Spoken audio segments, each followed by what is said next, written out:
Cost accounting আর management accounting. Cost পরীক্ষা কত তারিখে? 4 তারিখে কস্ট পরীক্ষা। মানে মোটামুটি এখনো 8-9 দিন সময় আছে। এখন আমাদের টার্গেট আগে পাস করা। টার্গেট আগে কি? সবার টার্গেট পাস করা আগে। First class. এখন আগে পাস, পরে এ প্লাস। আগে তো পাস করতে হবে। জি স্যার। ওই জন্য তুমি টার্গেট করে রাখবা, এই অধ্যায়গুলো আমাকে পারতে হবে। এই অধ্যায় থেকে অঙ্ক দিতেই হবে। জি স্যার। অঙ্ক কমন পড়লেও দিব, না পড়লেও দিব। আচ্ছা স্যার। এখন কমন পড়লে দিব, না পড়লে দিব কিভাবে?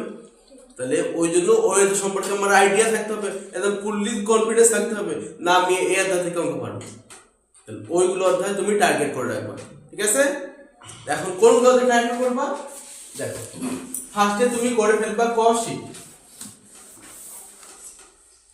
এখান থেকে একটা মোট থাকবে সি পার্টে, আমি মূল টার্গেট সি পার্ট। সি পার্টে 5টা অঙ্ক পারলে তো আর কিছু লাগে না। 5টা অঙ্ক যদি পারো তো কিছু লাগে না। 3টা অঙ্ক পারলে তো তোমার এমনিতে 30 মার্ক। 2টা অঙ্ক পারলে তুই 5 মার্ক। সি পার্টে 2টা অঙ্ক তুমি যদি পারো পাস করতে পারবা। তাই জন্য টার্গেট থাকবে আমাদের সি পার্ট। তাহলে ফার্স্ট টার্গেট কস্ট শীট। জি স্যার। এগুলা একবার কি টার্গেট অধ্যায়, এগুলা থেকে আমাদের পারতেই হবে। এটা বলে 2 বই আছে, কোনো অঙ্ক ছাড় দিবে না, যত নিয়মে অঙ্ক